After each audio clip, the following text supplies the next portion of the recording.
Hello and welcome to Curveball. Oh my gosh, today is such a treat. I am here with this amazingly beautiful woman, Shawn Mahshie. Okay, so here is a little bit of background on Shawn. What do you do when life doesn't just throw you one curveball, but it's like you're in a batting cage with a whole bunch of them, one after the other, rapid fire with no time to duck? If you're Shawn Mahshie, you take those curveballs and turn them into a philosophy, a movement, a way of life. Shawn is a transformational energy medicine practitioner. That sounds fancy. A writer, retreat leader, and the creator of the Symmetry Principle. I'm just so excited to share this with you because this is an absolutely life-changing method that flips the script on struggle and turns your big pains, your big problems, your big struggles into the greatest tools for peace, purpose, and actual healing. You might be thinking, wait, using my pain for a path to healing? Yes, totally. She has helped thousands find their way back to themselves, especially when everything around them is falling apart. She has been through it all: heart collapse, career derailment, marriage breakdown, dreams deferred, and still came out the other side with more energy. Somehow she sleeps like a baby, more clarity, and a house so beautiful, really an Airbnb, so beautiful that people want to get married there. Literal weddings on her property. Shawn, I am so glad you're here. Thanks, Heather. I'm so glad to be here and to see you. I know even all of this has meant a lot to you too. You grabbed it right away when you heard it and went, oh yeah. Oh yeah. Talk about using my problems to create a path to peace. When your brain breaks, that's a big problem. That's a good impetus to start thinking differently. So let's start with the moment that things began to unravel for you and how you learned to rebuild not just your life, but like a whole new way of being. You've described a period where everything seemed like everything was like collapsing: your health, your career, your marriage. And I think you had just adopted a child too, like your daughter was very young, right? So you just have all these things. Can you take us into that moment in your life? What was that first thread that began to unravel? And then how did you make sense of it all at the time? Thanks. It's, of course, hard to know exactly when it all starts to unravel, but I believe it goes way back to childhood, a pattern of always turning against myself. I think we learned early, possibly even there's a dinner table moment that I remember in childhood where I just had the moment of, I can't confront what's really going on here with my mom's anger or with other things that are happening, so I need to turn it on myself. Right. And over years of turning it on myself, working hard to please others, draining my adrenaline with that, it eventually started to break down. At this point in my marriage, I had published a book that was translated into languages, speaking all over the world. Amazing. Daughter from China and this stressful marriage. And it was actually a resurgence of a much earlier health problem I had that came back around. What I wanted to say though is that wasn't the moment of the curveball where I figured it out. It was much later, but after a lot of you do get to a breaking point. So one of the things that I think is really interesting, because I've chatted with a few people who have had like health things or like big burnout things. And one of the things we all realize is that like our body, like we get a lot of clues before we finally take action too. So I can see that. So it's almost like this invisible, I call that kind of like coping skill, like a dog whistle coping skill, because it's so ingrained in who we are from our childhood that sometimes, like, I just know many times I sometimes have to stop and literally think, wait, is this me or is this my coping skill? Because that's like how ingrained it is in me. And it's so alive. I always say, just because a dog whistle isn't making a noise doesn't mean, just because we can't hear it, doesn't mean it's not making a noise. And so much of what we are working with is that those coping skills don't necessarily serve us. And we start to be able to find out the ways they do and the ways they don't. So there is a point though, where, you're looking around you, you're just like, hold on a second. Marriage, not so much. Career, wait. I wrote this book. It's supposed to be my big thing. And everything feels like it's crumbling around me. At what point did you make that pivot to say, okay, hold on a second. I know this is so chicken soup for the soul, but it truly is like that you realize like this isn't happening to you. It's happening for you. Like you were going to do something with this, because I'm so interested in how you made the leap from that into figuring out, hold on, I'm going to use these crazy situations that each one on their own would be a lot to manage. And they're all coming at once, but I'm going to use this power for good instead of bad, right? And it is a completely new way of life when you know that whatever triggers, hurts, or scares you is holding your path out of it. So you're either loving life or using what hurts to wake yourself up. So there was a moment right toward the end of my marriage when I thought maybe we had been separated. I thought maybe it was going to work out. We were having this beautiful anniversary at a bed and breakfast and had actually just made love. And something that he said, I don't even know what it was, just hit me. Just, nope. It's not him, it's me. I'm the one who's abandoned myself. So that really, I got up and went into that clawfoot bathtub, turned the water on hard, and cried about the hardest I had in my whole life. Not for the loss of the marriage, but just seeing the ways I had been abandoning and turning on myself and putting my well-being in everyone else's hands. And when I came down the stairs to go out to dinner that night, after being so broken and sick and giving up my big career and everything, he looked at me and said, whoa, what happened to you? Because I was just glowing. And we split up for good three weeks later. And this state is what I call self-solidarity. And I didn't really know how to get there until almost 10 years later. That's the other moment you're asking about.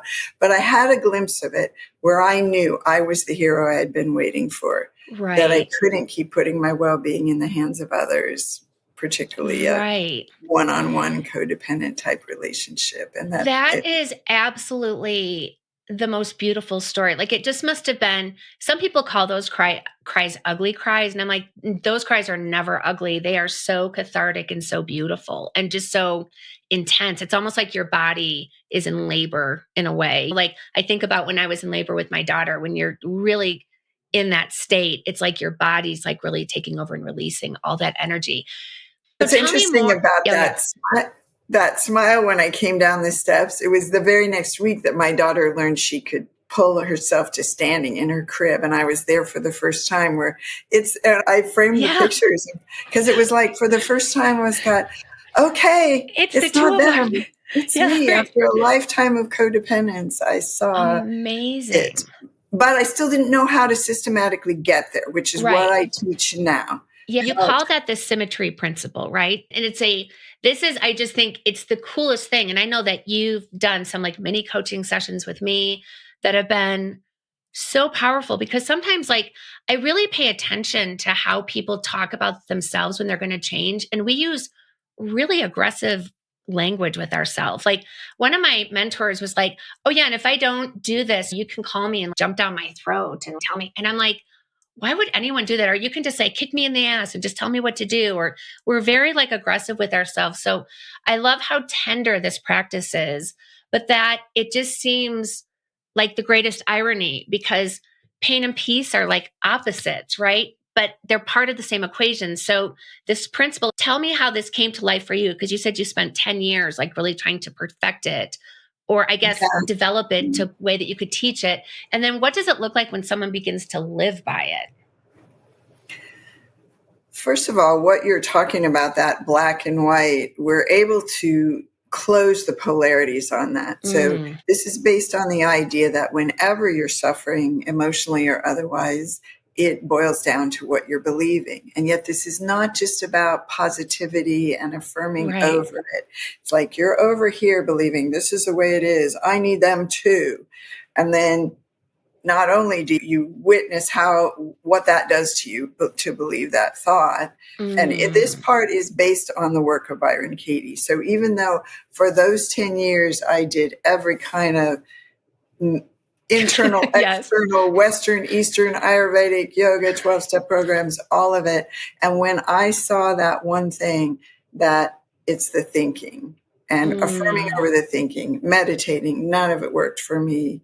Mindfulness, wonderful, but those thoughts didn't want me to just observe them. They want me to help them out because these represent childhood wounds that believe they're saving us. That's why it's so tenacious. People will say, oh, just let it go. Just don't worry about it. No, that little part, it thinks it's saving you. So it'd be like if you had a child who was really scared and you push them away and so don't worry about it, they're going to hug your leg and scream louder. And that is Right. chronic illness, relationship failure, Yes. all of it. So we bring the thoughts up and get them on paper.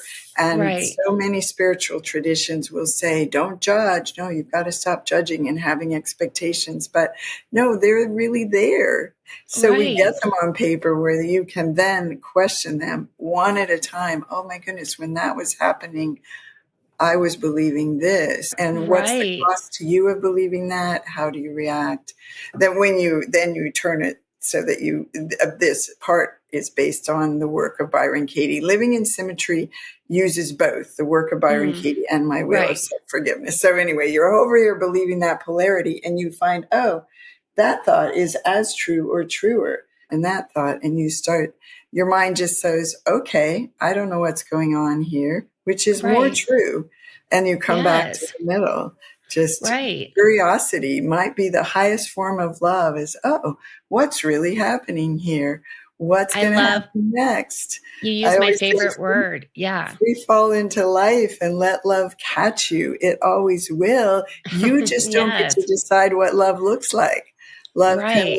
look like a brain tumor. Brain aneurysm. Yeah. Right. Exactly. So That is so interesting. Like this idea of using like the discomfort, like fear or sadness and conflict. And I did trauma work 2 summers ago for the first time. And I just had never really done anything like that. And it was so interesting because I realize now, like when I'm triggered, like who it is, it's like little 6-year-old Heather and I know that if a child came up to me and said, I'm hurting, I need your help, I would not say, look, you can just jump down my throat. I'm just going to jump down your throat. And I would never treat a child that way. So I've learned to be very tender with myself and then be curious. Like, why am I feeling this way? And one of the beautiful things I think about this is once you can see a limiting belief like this or a belief system, don't you feel like then you're able to release it because you see how it has helped you? Like it was designed to help you. Like I just know when my limiting beliefs start showing themselves, I can say, okay, look, I know you're showing yourself because you're getting ready to like, I think I'm like, we're not going to be working together anymore, but I know I created you and I know you helped me for probably many years, but I'm a different person now. So I'm not going to kick you out, but I know like our time is coming to an end. And so I'm very tender, even with that limiting belief too. And so then so tell me a time like when I want to come back, oh yeah, sorry, to what you yes, were just saying, yeah. because this is about those times when you can't be tender with yourself, when no matter how far you've come, Oh, tell me more one of about, my 6 keys are the first of the living in symmetry model. The first part is become the curious, compassionate caretaker of the littlest yes. parts of you. Second is you move into Yes.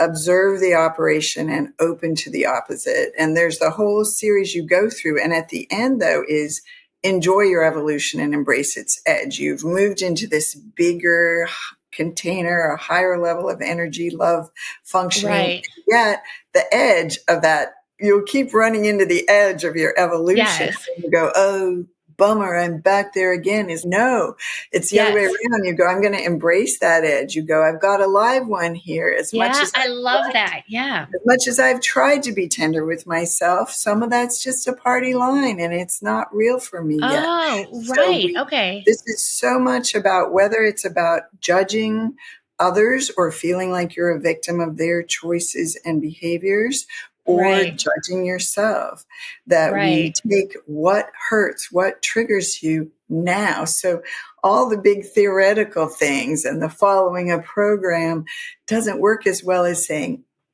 in that moment when he said that, I felt, Yes. and then we work from that moment, no matter how tiny or petty it might be. It's amazing. It can show you your whole Right. life. And then when we say things like, then you're able to let go of the thought.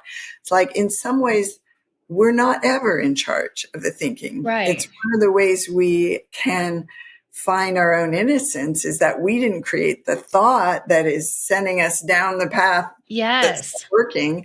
So we can say, wow, what was I thinking and believing in that moment? Right. I didn't create the belief. It No, was like I was taught to believe that because your right. brain does not have critical thinking skills until you're like a preteen, right? So your little brain is like an unmanned hockey goal for the first 12 to 13 years of your life. So no wonder like people have issues with their parents and siblings. I'm like, oh my God, I totally understand that now because it's so wired into how you became you. So Right. And even when you get past the actual triggering with that person, that mother, that sibling, everything in your life will keep bringing you the mirror you need. And people used to say right. that. They're like, oh, yeah, they're just a mirror for you. Tell me Or what that means it because never like worked for me. I was, no, or people would, I get very frustrated when people say that because I just think that there are all these like false positives out in the world. Oh, the thing you hate most in other people is the thing you hate most in yourself. And I'm like, oh, way to make me think about the things I hate and then the things I hate about other people. But you would say, no, work with that. yeah. Go with that. Find out why you would say that. Oh my Me gosh. too. And I Yeah. used to say, people would say, oh, yeah, the hard stuff just makes you stronger, or they're just a mirror. And I was like, Yeah. no, the hard stuff just made me realize how bad things could get and how Yeah. anxious or depressed but no, what Right. happens is that there really are blind spots, Right. which would be called psychological discounts in the psychological field, and that Mm, we honestly cannot see them. And it's not that life is bringing it to us. It feels like that. It's that we're looking through a lens that is going to see it in a way that it'll oh, appear to be, you're doing right. this to me. And so what I love about these turnarounds that come out of the work of Byron Katie is that we find how we're doing to ourselves and others what we thought was Right. being done to us. And I always was good at looking at my own part, but I would beat myself up. And this Right. is not that. We're just taking a look. We're going, oh, wow. If they're doing that to me, if I want them to stop yelling at me, for example, I Right. need her to stop yelling at me. Then when you turn it around, I need me to stop yelling at And get myself. me. You Right. find the ways Yes. that you're much harder on yourself or that they've triggered something in their yelling. Yes. That is an area where you already hate yourself. Otherwise, they Right. wouldn't be able to Yes. push your buttons. And then Well, I need me to stop yelling at them. Where are you actually keeping the argument going? Or even if you're not saying it, right. people will find, oh, I'm much harder in my head and more judgmental of that person than they are of Right. me right now. And so your path out of it always, it's not like self-blame. It's like, rah, we found that Right. if it's Yes. an inside job, then I get to clean it up from over here. I don't have to Yes. wait for them to change. I love this because I just love this so much. I love the fact you just said, I mean, I could create 1,000 bumper stickers and have $1 million business selling all the things you just said because it's absolutely just hitting me like so resonant with me. Like I literally have goosebumps right now, Shawn, because I work with so many entrepreneurs. And one of the things that I think is really interesting is so many entrepreneurs, I guess, just come from a different ilk, right? A lot of them come, I guess every single human being has some sort of childhood trauma. I used to know like other people have trauma, like my trauma doesn't count, but everyone has it. But there are some people who have it like entrepreneurial and it makes you push up right against a lot of those limiting beliefs. Like I remember for a long time, I was afraid like one of my sisters would come out publicly slander me, which never happened, but I was afraid of that. And it kept me on the sidelines for a really long time. And And that is so, exactly the kind of belief you would put that on yes, paper. And yeah. yes.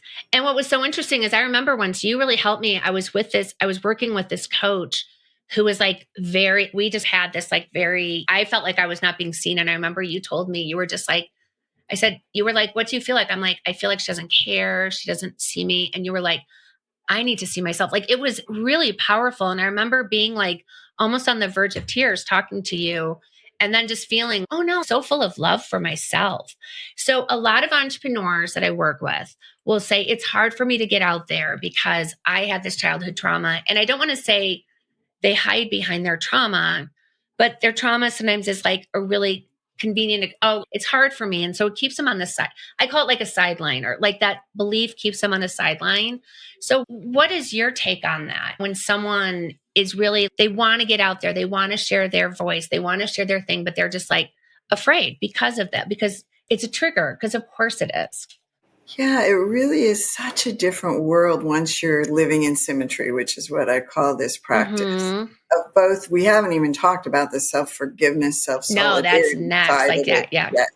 But just from the perspective of that wound that you're talking about, and people use words like procrastination. I was like, I remember my first self-help book was Susan Jeffers' Feel the Fear and Do It Anyway. And I loved so much about it, but a lot of it was just affirming over things that in some Yeah. ways what That we just, get to do is really clear it up. So it's like in the womb, or when you're little, you come out and you're just into life.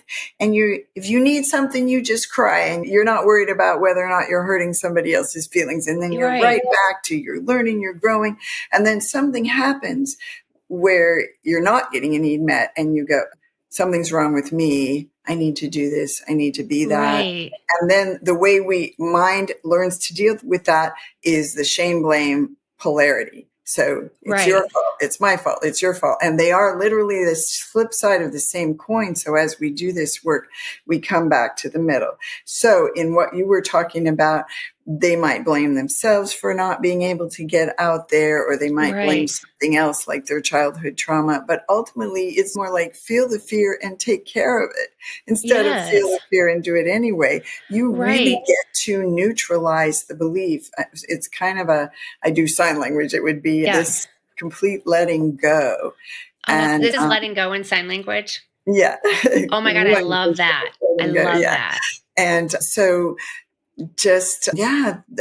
people who are my private clients or who come in, I have a year-long mastermind group. We're on our 9th year-long group. Amazing. We're coming into our 19th retreat now, and so many returners for all of those, because they know when they come in triggered that we are going to be able to go all the way into the scary parts of it. I'll go there with them, and we are going to come back, and you will usually be laughing, or at least feeling a lot of warmth toward whatever you or the other was doing, connected to the very person that you hated 10 minutes ago, and knowing exactly what is your path out of it.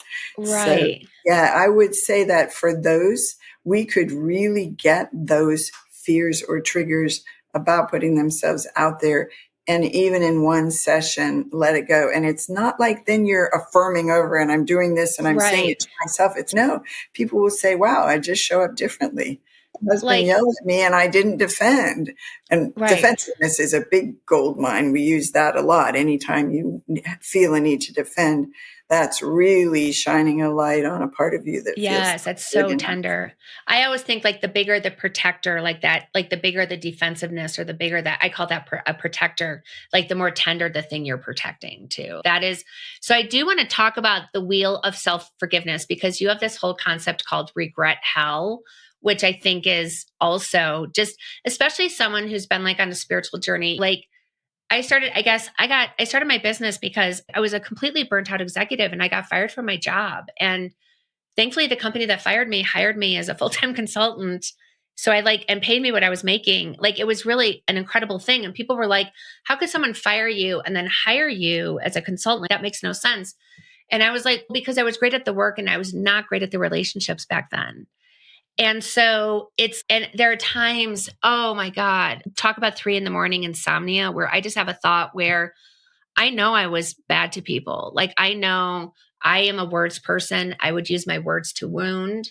And I have regret because I know that I have been hurtful to people. I've made some people completely question I'm sure I was probably just so like psychologically like troubling for them.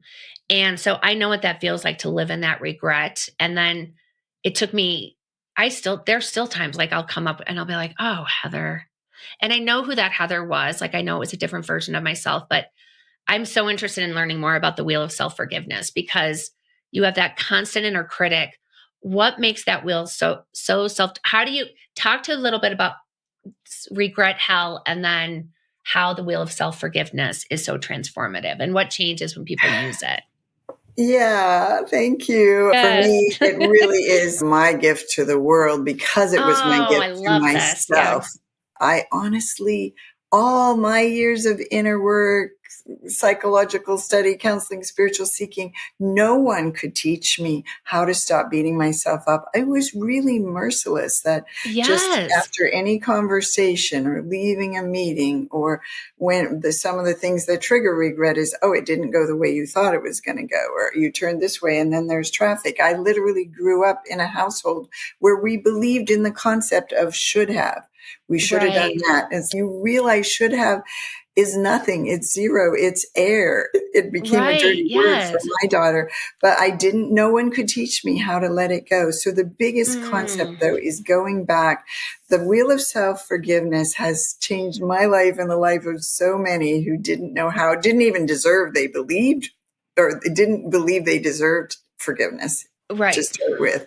And then Yes. they start to see how innocent it was. You go back and be with that Right. person that you were in that moment when you made that Right. turn or you said that thing. And you always find what I call the spark of self-love. There's a book coming out called About the Wheel of Self-Forgiveness, and another book called The Spark of Self-Love, where Oh you my God, I love it. always find an innocent and well-meaning motive.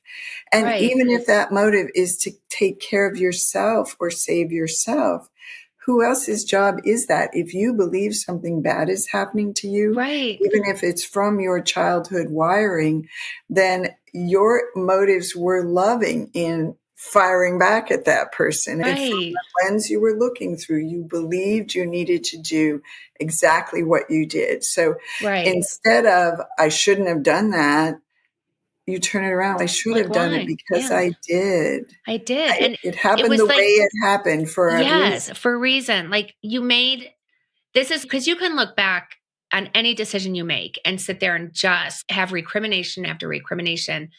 But what I always remind people, like when they're in that mode, is at that time, that was literally the best decision. And I know you're a smart, like self aware human being. So just allow yourself to know that you were making the best decision. You have a different perspective now. So now you know to do it Well, differently. Like, yeah, and what's really important about that is this concept of not creating our thoughts, because people will say, "I chose to feel that way," or "I chose." And I'm right. like, no. I first, at some point, someone on the spiritual journey said, "Oh yeah, your thoughts are like a buffet. Just choose different ones." I'm like, no, the thoughts. When you really get down to it, the thoughts just come in.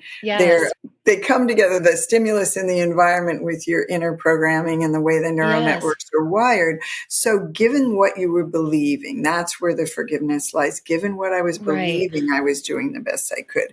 Because people will Yes. say, yeah, I was doing the best I could, but I created the thought that made me do it. And I'm like, no, actually, you didn't create the thought. It Right. Right. just showed up. It's So there. You that reacted to innocence. you took that thought and you Right. did this and this with it. But the thought's going to come up when you think about when I don't want to say like when kids believe they're Santa Claus. I'll have to put like warning on this. But if that you are just like, oh my gosh, like this was something that was so central to your life. And then you learn like, no, it's not really that way. Right. And then you're fine with it. You know what I mean? Like Right. And it it's can sort be of okay. Right. Sorry. that's It can like be you have with this that, belief. whether it's the other person and you're so angry at them. And then because you've learned to find your own innocence, you can also find their innocence. And you say, wow, Right. the worst that's ever happening is we're just believing our thinking. Yes. If I was believing what that person is believing about me right now, I'd be screaming at me too. So you're like, okay, it's not personal. They're over there believing that. And at the same time, you use it. This is what's really different about this too, is that you say, wow, how is what they're saying when I'm able to see that it's not personal and yet they Right. have a message for me without defensiveness? How can I find that they're right? That I use their experience to see, oh, I am doing that thing. And it just knocks an argument out of the water. Right. When you go, oh, yeah, you're right.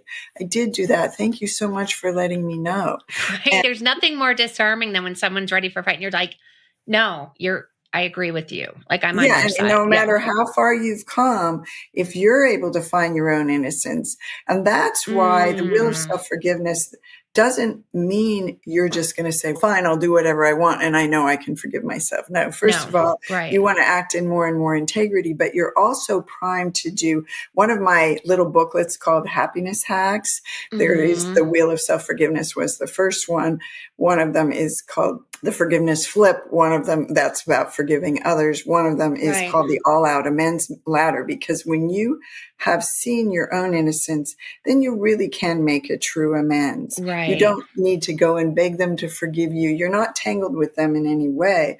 You're like, oh, I can see how I did what I was doing and what I was believing in the moment, and I'm working really hard to make a change in that. And I can see that I have created harm, or I may have. And I'm here to find out, is there a way I can make that right? And you are actually ready to hear their experience of you, which could be harsh. And you also know when to not stand in the face of abuse. It doesn't mean just because you can hear a lot more. I mean, that's what's amazing about relationships. You can actually hear what people are saying, even if they're yelling. You're like, oh, yeah, I can really see how you would feel that way. And it just... Oh, so my that's gosh. just step I one. just think you seriously, like, you just, this conversation is so helpful for me with something like I've been thinking about, like very much. And one of the things that I would like just to chat just a second more about forgiveness, because I think sometimes people are like, I don't want to, like, sometimes people cause like real harm to you, right? So it's, talk to me about forgiveness, because it's self-forgiveness. It's like forgiving. Talk to me a little bit more if you're in that situation, because that's one of the first things like that people will say, oh, okay, you have to forgive that person. You're like, they did this and this and this and this and this. And I'm just like, okay. I mean, it really is. And I don't think you have to forgive them, but the cost of what's the lack of forgiveness doing to you. And if you get your grievances against them on paper, you will always be able to find how you are at least as much an offender in those exact specific areas, in the ways that you treat yourself or the ways you treat others, but you've been blind to it. And that's where, coming back to that thing where you said, you spot it, you got it, whatever is triggering you in others. And it is true. It might not even be in your relationship with them that you're doing that, but if you're really open to that and just get your most honest judgments of them. So we do, I'm upset with blank because I want them to, they should, I need them to, they are, and I don't ever want to experience blank around this again. So we're really just like a brain dump, because, and people would say, why do I want to bring up all that negativity? But if you can bring it up, it means it was in there. If you're totally not attached or healed from that situation, you won't even be able to make this thing. But if you've got it, then we need to bring those little ones up and hear them. It's like you listening to those suffering parts of you. Yes, it's like having little tiny pieces of glass. Like it reminds me of a broken windshield, which looks like it can just crack, like these tiny little squares. Like you could just pick it up and they won't cut you, but they will totally cut you because they're very sharp. And so I think it's a really beautiful thing. And the one thing that I've learned just from my own journey and the work I've done is, once you release, like there were times like I could think through things like that happened when I was a kid, and I could almost get as emotional as I did. Like I could conjure up tears and that feeling. And then once you really do let go of it, and I know exactly what you mean, it's like, if I try to go back there, it's gone. It's like, it served its purpose. It's like, it's truly no longer accessible to me anymore. And I realized like how much I was carrying something around from like when I was age 10 to age 59, like for almost 50 years. It is true. Once you've really seen through the thought, your mind can't believe it anymore and therefore can't trigger. So what's happening with the thinking is it's triggering a cascade of emotional chemicals. So we feel it in our body. And a lot of people then follow their thread of PTSD or any kind of trauma work. And I did decades of body work, energy work with the best people I could find. And yet it didn't clear up the physiological symptoms until I learned what to do with the thinking. And one of those craniosacral therapists was working on my daughter and even saying, I put her back together every week. And the thinking keeps bringing back the Right. clenching that was there since she was adopted from China. So it was Yeah. only later when she was able to work through the thoughts that those knots in her neck Yes. released. So people will say, what about pre-language trauma? Or what about the traumas held in your body? What is triggering us now? We can use that as this thread to take us back to the moment when the trauma happened and got held in our bodies. Yes. So by releasing the thinking now, or even going back and working the moment you remember, you really, I mean, after so many years of physical pain, chronic illness and fatigue and autoimmune disorders, I am so healthy now. Yes. Bottomless, You can tell you're radiant. energetic, and it's just amazing. You didn't even know. I didn't know how much the anxiety and the reactivity was draining from my body. And so, but when you said the forgiveness part, by the way, the wheel of self, we won't really go into it, but the first part is the find your own innocence by going back and finding what you were thinking and believing. And this is a game changer. I mean, for me to be able to find my own innocence instead of waiting for others to let me know that I was okay before I could move on. Right. For that outcome, that perfect outcome that I had in mind. And it went that way instead. And I'm beating myself up. But then the second part is, okay, you've forgiven yourself, but you still fear that you've created a bad situation. Right. We get those fears on paper. And the first part of it is to say, can I absolutely know that fear is true? And so, no, you can't. You don't have a crystal ball. But the other part is, okay, the mind's going to go to worst case. It's going to say, yeah, but it totally. could. Yes. So part of our freedom is to go to worst case outcome. And lots of times I'll boil down, what would be the worst about that? What would be the worst about that? And finally you get the worst about that is that I'm laying homeless in the gutter and I have only myself to blame. So that self-blame is still, like you said, coming back to your question about forgiving. Right. Beating ourselves up only brings more hatred into the world. It doesn't solve that problem. And part of the wiring that causes us to beat ourselves up is a belief that we'll be making ourselves better. If I really get hard on myself and I see all the things I did wrong, then I'll improve. But in truth, it actually disempowers us and disconnects us from the actual unfolding of our situation, because we say, no, I should have gone this way. And we keep seeing life in the rearview mirror instead of living with it exactly as it did unfold, living with ourselves exactly as we did unfold. And to get there, you have to almost ask the question, okay, if that does happen, or maybe it already has happened, can we absolutely know it's a bad thing? The number of times something horrible happened and it led to something really good. Or we learn from this work that our monkey minds don't have a clue what's being accomplished in the grand scheme of things in any life or path. So maybe that, quote, bad thing happening because you did or said what you did is exactly what needs to happen in this moment. Exactly. All we know is that our purpose and what's showing up is all we have. And this work brings us back to that. And the rest is just our mind going, what I call is the one thought behind all emotional pain, which is, this should be different than it is. I need this to be blank in order to be safe, happy, free. And it's, no, this should be exactly the way it is. That's all we have in this moment. Yes. Oh my gosh, this is so beautiful. I am positive there are people listening who are like, how can I connect with Shawn? How can I learn more? How can I get the wheel of forgiveness? Like, where do they go? What do they do? Shawn, how can people connect with you and your amazing work?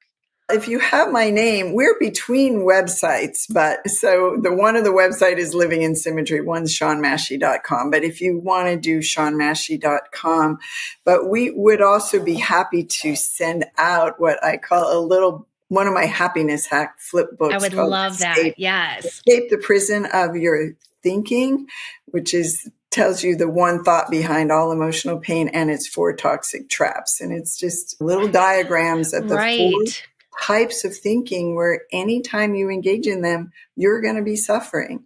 And there are quick ways to get out of them. So you can go really deeply, but you can also catch yourself in the moment and going, oh, wait, future always means fear. Past always means powerlessness. Oh my Now, God, that is real. Yeah, right now is what I have. Like, yeah, oh and my gosh. now if you resist Yeah. now, it means no. So F for future fear, past for powerlessness, and now means no if you're resisting it. And but to be not hard on Mm, yourself, to catch yourself going, oh, right. okay, of course I was wired to believe that. So many people in our society, we have Yes. the when this happens, you feel blank. It's really? Are you sure? Right. Or you were just almost taught that? Yes. So I have a book coming out soon. The working title is Forgive Yourself.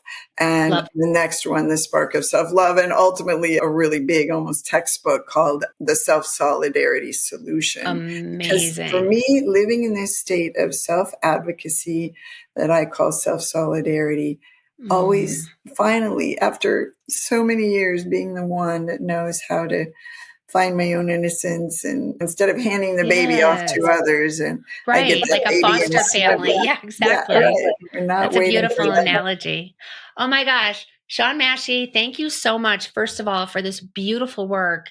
And while like I know like those curveballs, really, this is just the best example of just taking a curveball and saying, okay, I'm doing something with this because this is again happening for me. So It's I, 100% reliable. If you work yeah. it, it works. And I do want to say finally-happy.com. If And we'll you, all those links in the show notes too, just for an easy right, click yep, away. we'll But get that set up. Shawn, thank But you so much. It has been gorgeous talking to you today. thank you, Heather. It was wonderful. You too. All your insights and excitement about this work. It really Oh, does thank you. work. It'll change your life. Yeah. Oh, I love it.